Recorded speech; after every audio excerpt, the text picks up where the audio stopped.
All right, the Epstein files. Let's dig down into this, shall we?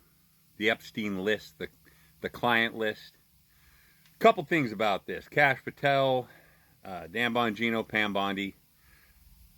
I'm going to tell you why this was horseshit from the very beginning. And you all know my stance on President Trump and the fact I'd vote for him again tomorrow. Here we go. You cannot release files or lists that mean anything. And here's why. Okay?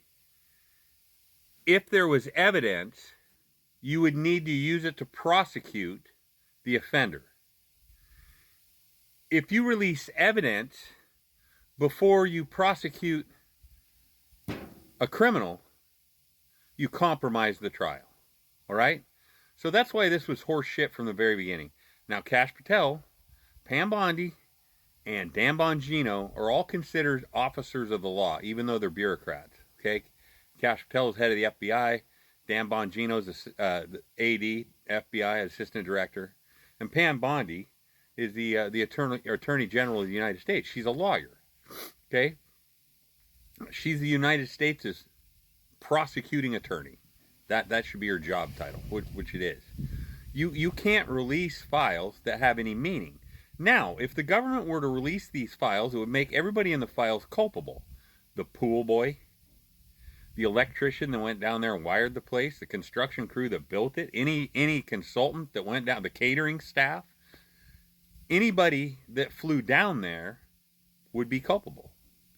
So you got a couple things going on here. Either the files were used by the Trump administration for their original intent, which was to leverage politicians to get them to vote on the big beautiful bill the way that they wanted them to, and specifically Democrat or Republican politicians who were compromised by the files, or there's nothing there. I mean, I don't know about you, but if I was a criminal mastermind, I wouldn't be keeping a list of shit.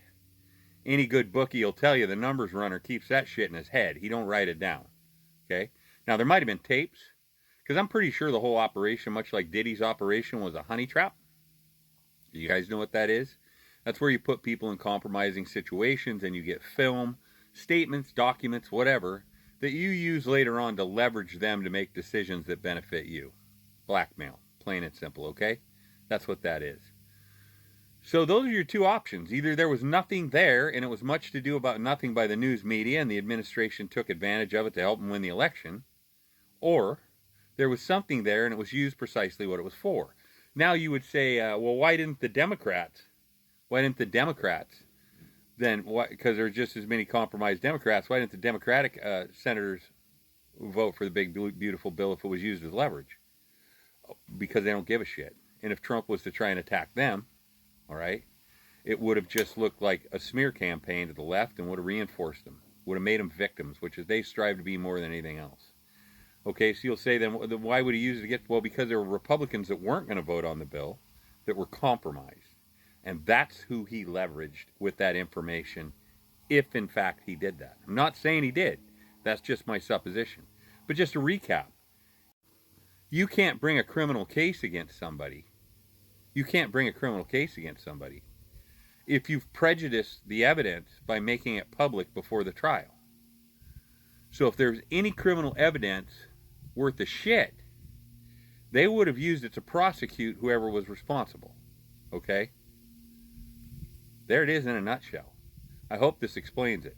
Now, all that being said, and none of you will have listened to the video this far, I think Jeffrey Epstein was a piece of shit and Ghislaine Maxwell was arguably worse. Okay? I think that using this sort of thing for leverage is fucking just as criminal as collecting the information. You're culpable. All right? If that isn't a fact. And part 3 to this is I think that, I don't know what's going on with Dan Bongino and Pattel and Pam Bondi, but they should know better than to think that you could release criminal records. Okay? Your criminal evidence. You can't. All right? You either prejudice the trial or you get sued for slander. That's the way that works. All right? Do you want the federal government to release your internet search history? I bet most of you don't, you dirty bastards. Okay? So also, on that note, A far better list to get a hold of would be the names of all the congressmen and senators who, in the House of Representatives, who use that $12 million sex scandal slush fund that they got going up there. That'd be better. I'd like to see that list. I'd like to see which ones of them over the years have dipped into that to cover up their misbehavior. That's what I'd like to see.